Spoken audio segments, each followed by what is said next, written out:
अचानक से हाउचिन का कोई पावर एक्टिवेट हो गया था, जो कि स्नेक डीमन और उसके डिमोनिक पिलर को डिस्ट्रॉय करने के बाद वहां से गायब हो गया था। इसके बाद अगले सीन में हमें बताया जाता है कि यूनिवर्स में एक ऐसा लीजेंड है जो कि एक समय पर बाकी सभी से काफी पीछे छूट गया था। इसीलिए वो सभी लिविंग क्रिएचर के लिए एक ऐसा पैराडाइज है जहाँ पर कि बिलियंस के नंबर में क्रिएचर रहते हैं। लेकिन तभी अचानक से एक दिन ड्रैगन लिज़ार्ड डिस्ट्रॉय हो गया और इसीलिए वहाँ पर एक बहुत बड़ी तूफान आ गई। फिर हमें पता चलता है कि वो तूफान असल में कोई आम तूफान नहीं था। इसीलिए 72 स्टार्स ने उसे रोकने के लिए कोशिश किया, जिसका वजह से स्पेस टाइम में बहुत बड़ी वाइब्रेशन हुई और फिर वे स्टार भी तूफान के साथ में वहाँ से गायब हो गए। लेकिन असल में इसके बारे में कोई भी कुछ नहीं जानता और वहाँ से गायब होने से पहले केवल एक इको निकली थी जो कि पूरे यूनिवर्स में फैल गई। लेकिन तभी इसी बीच हमें किसी की आवाज सुनाई देती है जो कह रहा था कि मैं फिर से इस दुनिया में जरूर आऊंगा। इसके बाद अगले सीन में हम डीमन एम्पर को देखते हैं जो कि इस समय काफी परेशान लग रहा था। तभी इसी वक्त हम देखते हैं कि मून डीमन गॉड भी यहाँ पर आ जाता है और डीमन एम्पर से पूछता है कि क्या कोई बहुत बड़ी चीज हो गई, मगर हम देखते हैं कि डीमन एम्पर इस बात का कोई जवाब नहीं देता।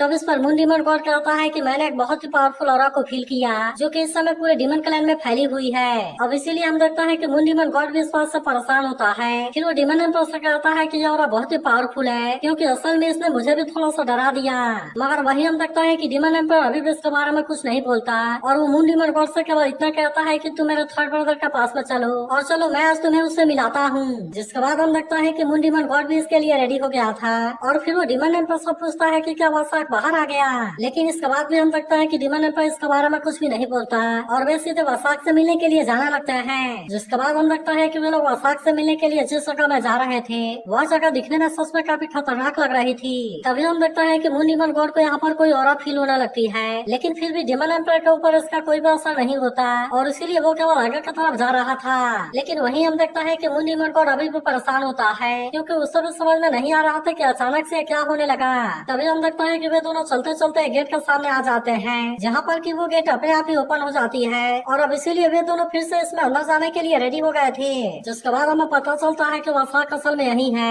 जो कहता है कि अगर आप दोनों भी यहाँ पर आ गए हैं तब इसका मतलब है कि स्नेक डीमन पिलर सच में डिस्ट्रॉय हो गया। मगर वहीं हम देखता है कि डीमन एम्पर अभी भी इसके बारे में कुछ नहीं बोल रहा था और वो यहाँ के सारे डीमन पिलर को देखने लगता है। तभी हम देखता है कि स्नेक डीमन पिलर सच में यहाँ से गायब हो जाती है, जिसे देखते ही मून डीमन गॉड भी इस बात से परेशान हो गया था और कहता है कि यह बात तो सच में सही है। अब इसीलिए वो परेशान हो जाता है कि ऐसा कैसा हो सकता है क्योंकि ऐसा होना तो पूरी तरह से इम्पॉसिबल है। फिर वो कहता है कि अब तो गॉड किलिंग फॉर्मेशन भी अपने ओरिजिनल पावर का यूज नहीं कर पाएगा, इसीलिए वो वसाक से भी इसके बारे में पूछने लगता है और कहता है कि क्या यह चीज ऑस्टिन ग्रिफिन से रिलेटेड है। अब इसीलिए हम देखता है कि वो इसके बारे में सोचकर काफी परेशान होने लगा था और कहता है कि क्या अब हम इसे रोकने के लिए कुछ भी नहीं कर सकते और सबसे बड़ी बात तो यह है कि यह कैसे हो गया। तभी हम देखता है कि डीमन एम्पर भी वसाक से इसके बारे में पूछने लगता है और फिर उससे पूछता है कि क्या ऑस्टिन ग्रिफिन के बारे में पता चला। तब इस पर वसाक कहता है कि मैं कुछ टाइम के लिए यहाँ पर नहीं था क्योंकि मैं ऑस्टिन ग्रिफिन के बारे में जासूसी करने के लिए ग्रेट प्रोफेसी का यूज कर रहा था। लेकिन तभी हम देखता है कि इसके बारे में सुनकर मून डीमन गॉड काफी परेशान होने लगता है और कहता है कि ग्रेट प्रोफेसी टेक्निक यूज करने के लिए डीमन क्लैन के 100 युआन का यूज करना पड़ता है और इसमें भी सबसे बड़ी बात यह है कि अगर इसका टारगेट डिवाइन पनिशमेंट गॉड है तब तुम्हें इसके लिए ऐसी कीमत चुकानी पड़ेगी जिसके बारे में तुम इमेजिन भी नहीं कर सकते।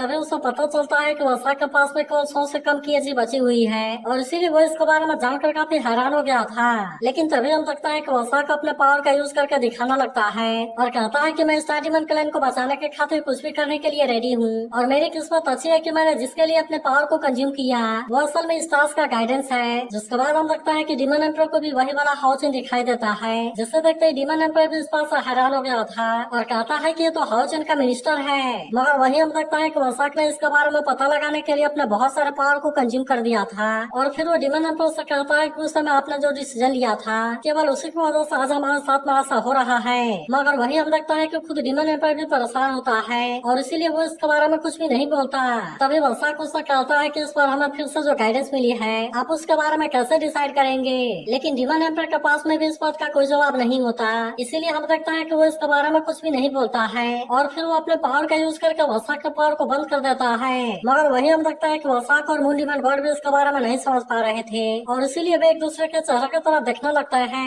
लेकिन तभी हम देखता है कि डीमन एम्पर किस बात से गुस्सा होने लगता है और कहता है कि ऑस्टिन ग्रिफिन के साथ में जिसका भी कनेक्शन होगा वो हमारे डीमन क्लैन का एनिमी है। फिर वो मून डीमन गॉड अगरन से कहता है कि तुम सारे डीमन इलाइट को इकट्ठा करो क्योंकि अब होली वॉर की शुरुआत होने वाली है। जिसके बाद हम लगता है कि अगरस भी इसके लिए रेडी हो गया था। इसके बाद अगले सीन में हम हाउचिन को देखते हैं जहाँ जहाँ पर कि सर को इसके बारे में काफी चिंता होने लगी थी, इसीलिए वो तुरंत ही दौड़ते हुए आकर इसे गले से लगा लेती है। फिर वो उदास होते हुए कहते हैं, अच्छा हुआ कि तुम्हें कुछ नहीं हुआ। तब हम देखते हैं कि हाओचन भी इस बात से खुश हो गया था और वो भी तुरंत इसे अपने गले से लगा लेता है। फिर वो सर से कहता है कि मुझे कुछ नहीं हुआ है और मैं पूरी तरह से ठीक हूँ। मगर तभी हम देखते हैं कि हाओचन के सभी साथी यहाँ पर आ जाते हैं और वे भी हाओचन के बारे में काफी परेशान थे। तब इससे तक हाओचन कहता है कि मैं तुम्हें चिंता में डालने के लिए माफी चाहता हूँ, लेकिन तभी लिनसिन हाओचन को चारों तरफ से देखने लगता है और कहता है कि कैप्टन आप मुझे सही से देखने दीजिए। जिसके बाद हम देखता है कि हानु भी काफी परेशान था और कहता है कि अब तो उस समय पूरी तरह से बहुत बड़े खतरे में थे,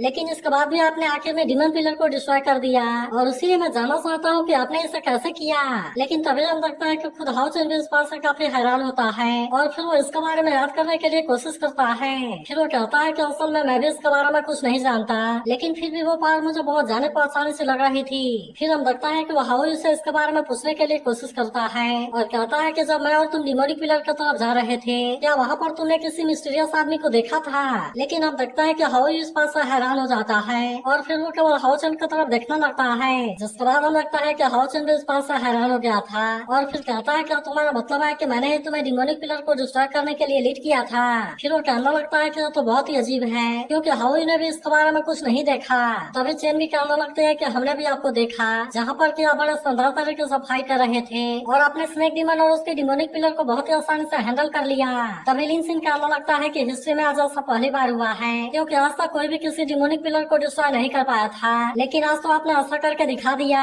तभी हम देखते हैं कि वेंगजुआन भी इस बात से काफी खुश होती है और कहते हैं इसका मतलब है कि डिमन अब इनविंसिबल नहीं है। वही हानि भी कहता है कि अब इसकी वजह से डिमन और इंसान के बीच का पैटर्न पूरी तरह से चेंज हो जाएगा। जिसके बाद सेबास्टियन भी कहता है कि आप तो सच में बहुत बड़े हीरो हैं। मगर तभी हम देखता है कि डाली और वेंगी भी यहाँ पर आ गए थे, जो कि इनको अच्छे कंडीशन में देख काफी खुश होते हैं और कहता है कि तुमने तो कमाल कर दिया। लेकिन हम देखता है कि वे यहाँ पर ज्यादा देरी नहीं करते और वो तुरंत ही सेंड्रान क्लैन में वापस आ जाते हैं, जहाँ हम देखता है कि बाकी लोग भी काफी खुश थे और वे इनका बहुत ही शानदार तरीके से वेलकम करते हैं। फिर अगले सीन में हम देखता है कि सभी तैयार होकर यहाँ आ गए थे क्योंकि अब यहाँ पर कोई सेरेमनी होने वाली थी और इसीलिए सभी इसके लिए काफी एक्साइटेड होते हैं। तभी हम देखता है कि मैसेंजर भी इनके सामने आती है और उसका हाथ में किंग वाला क्राउन था। तब इससे देखते हैं सभी काफी खुश हो जाते हैं और हम देखता है कि डाली और वेंगी यहाँ के किंग और क्वीन बनने वाले होते हैं और इसीलिए यहाँ के सभी लोग इनका वेलकम करते हैं। वहीं हम देखता है कि डाली और वेंगी भी इसके लिए पूरी तरह से रेडी हो गए थे, इसीलिए वे जैसे ही अपने लोगों के सामने आते हैं वे सभी इनको ग्रीट करने लगते हैं। किंग और क्वीन बनाने के लिए रेडी हो गई थी, जहाँ पर कि कुछ देर में वे दोनों भी इसके लिए आ गए थे।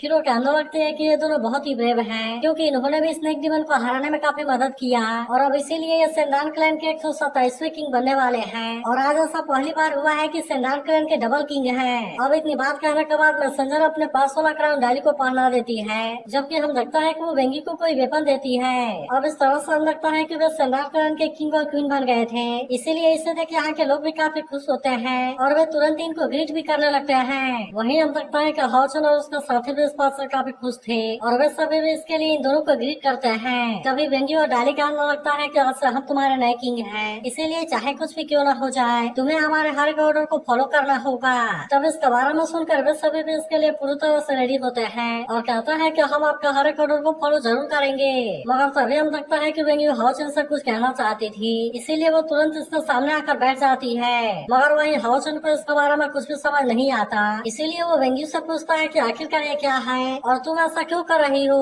तब इस पर वेंगी कहते हैं कि अब मैं सेंडान क्लैन की क्वीन हूँ, इसीलिए मैं सभी के तरफ से तुम्हें थैंक यू बोलने के लिए आई हूँ, क्योंकि अगर तुम सही समय पर यहाँ नहीं आए होते तो आज हमें से कोई भी जिंदा नहीं बचा होता। अब इसी वजह से हम देखता है कि वे सभी इसके लिए ग्रेटफुल होते हैं और वेंगी कहते हैं कि हम इस बात को हमेशा अपने दिल में याद रखेंगे। मगर तभी हम देखता है कि वेंगी अपने पास से ब्राइट मून स्वॉर्ड को बाहर निकालती है और फिर हाओचन से कहते हैं कि मैं इसे तुम्हें देना चाहती हूँ। फिर वो कहते हैं कि सेंडान क्लैन को इंसानों से अलग हुए हजारों साल हो चुके हैं, लेकिन आखिरकार आज हमारे बीच में फिर से फ्रेंडशिप हो गई है, इसीलिए मैं तुमसे प्रॉमिस करती हूँ कि चाहे तुम जहाँ कहीं भी क्यों ना रहो, लेकिन अगर तुमने एक बार भी हेल्प के लिए आवाज दे दिया तो पूरा सेंडान क्लैन तुम्हारी हेल्प करने के लिए आ जाएगा, चाहे इसके लिए हमें कोई भी कीमत क्यों ना चुकानी पड़े। वही हम देखता है कि उसके सारे लोग भी इसके लिए मान गए थे और कहता है कि हम कभी भी गिव अप नहीं करेंगे और हम हमेशा आपकी हेल्प करने के लिए रेडी रहेंगे। जिसके बाद हम देखता है कि हाओचन भी इसके बारे में कुछ नहीं कह पाता और आखिरकार वो ब्राइट मून स्वॉर्ड को इसे लेने के लिए रेडी हो गया था, लेकिन वो भी प्रॉमिस करता है कि अगर सेंडान क्लैन के ऊपर कोई भी खतरा क्यों ना आ जाए हम सभी भी तुम्हारी हेल्प करने के लिए जरूर आएंगे। जिसके बाद हम देखता है कि वेंगी भी इस बात से काफी खुश हो गई थी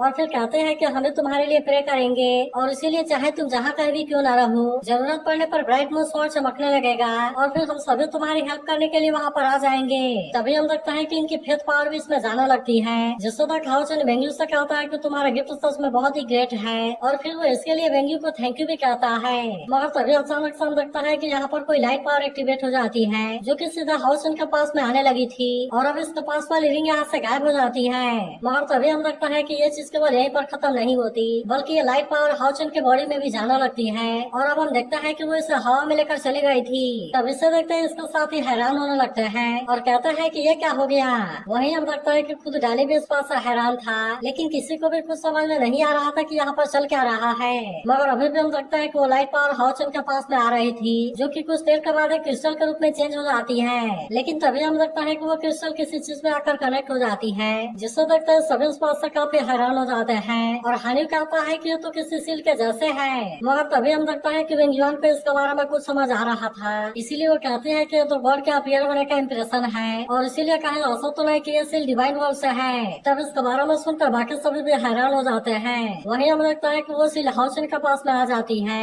जिससे तक मैसेंजर कहते हैं कि जरूरी होली सोल का मैनिफेस्टेशन है और इसीलिए मेरी फैमिली भी तुम्हें इसके लिए ब्लेसिंग जरूर देगी। तब इसके बारे में सुनकर बाकी सभी लोग भी इसके लिए रेडी हो जाते हैं और कहते हैं कि हम भी इसके लिए प्रे जरूर करेंगे। तभी हाउचन जैसे सील के तरफ देखने लगता है, हम देखते हैं कि वो सीधे होली सोल के सामने आ गया था, जहाँ पर कि वो उसे देख काफी हैरान होता है और कहता है कि सीनियर आप तो अभी भी जिंदा हैं। तब इस पर होली सोल कहता है कि मेरा जन्म क्रिएशन गॉड के गॉड एम्परर के रूप में हुआ था और वैसे भी तो मैं इस दुनिया में किस्मत के गाइड के वजह से आया था और आज मैं फिर से उसी के गाइडेंस में मरने वाला हूँ और इसीलिए मुझे इस बात से कोई परेशानी नहीं है। तब इसके बारे में सुनकर हाउचन इस बात से काफी परेशान हो जाता है। फिर होली सोल कहने लगता है कि तुम तो मुझसे भी ज्यादा ब्रेव हो और वैसे भी किस्मत केवल ब्रेव को ही रिवॉर्ड देती है, इसीलिए मैं तुम्हें बताना चाहता हूँ कि तुम्हारे पास में जो सन गॉड का सील है उसमें मेरी सारी पावर भरी हुई है। इसके अलावा इसमें तो क्रिएशन गॉड का पावर भी है जिसे कि मैंने जन्म लेते समय निकाल लिया था। फिर वो हाउचन से बताता है कि रियल आर्टिफैक्ट है जिसने कि अब तुम्हें अपना मास्टर चुन लिया है और इसीलिए तुम आने वाले समय में इसे यूज करने के बारे में भी सीख जाओगे।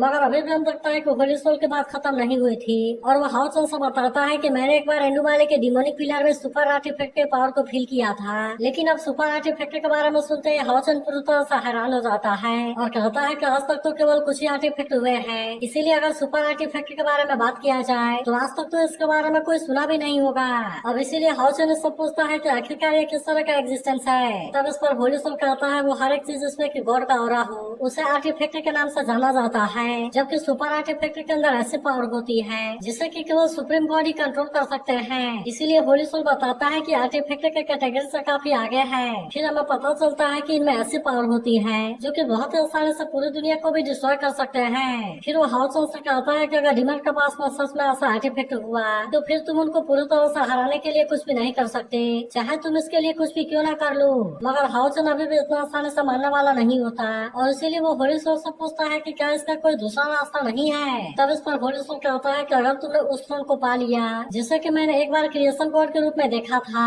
और इसके अंदर असल में पूरी दुनिया की व्हील और लॉ है जो कि यूनिवर्स के हर एक चीज की स्टार्टिंग पॉइंट है और इसीलिए मुझे तो ऐसा लगता है कि वो पहले से इस दुनिया में आ गया है। तब इस पर हाउचन पूछता है कि क्या वो क्रिएशन गॉड है, लेकिन हम देखता है कि होली सोल इसके बारे में और कुछ नहीं बोलता। वहीं हम देखता है कि डिमन एम्पर अगर उसके साथ में आ गया था जहाँ की अब उसका डिमोनिक ड्रैगन भी एक्टिवेट हो जाता है और हम देखता है कि यहाँ पर एक एक करके बहुत सारे पिलर एक्टिवेट होने लगे थे। तभी हमें पता चलता है कि अगरस पूरी तरह से रेडी हो गया है और वो डिमन एम्पर से कहता है कि अब हमें केवल आपके ऑर्डर के मिलने का इंतजार है, क्योंकि अब हमने पूरे डिमन क्लैन को इकट्ठा कर लिया है जिसके बाद से हमारे 10 आर्मी भी पूरी तरह से रेडी है जिसे कि टॉप 10 वाले डिमन गॉड लीड करेंगे। अब इसीलिए हम देखते हैं कि वो पूरी तरह से रेडी था और कहता है कि अगर हमने इंसानों को ऊपर अटैक कर दिया तो फिर वे हमारा सामना करने के लिए कुछ भी नहीं कर सकते। लेकिन अब हम लगता है कि वो हाउचन के बारे में बात करने लगता है और कहता है कि वो जरूरी एक्सरसिज्म पास की तरफ जाएगा और इसीलिए हमें उसको पहले ही घेर लेना चाहिए। तभी हम लगता है कि अगर एक डिमन गॉड को बुलाता है और कहता है कि तुम तुरंत ही बाकी के 4 डिमन को लेकर एक्सरसिज्म पास में निकल जाओ, क्योंकि चाहे अब इसके लिए हमें कुछ भी क्यों ना करना पड़े लेकिन हमें हाउचन को एक्सरसिज्म पास में जाने से रोकना होगा।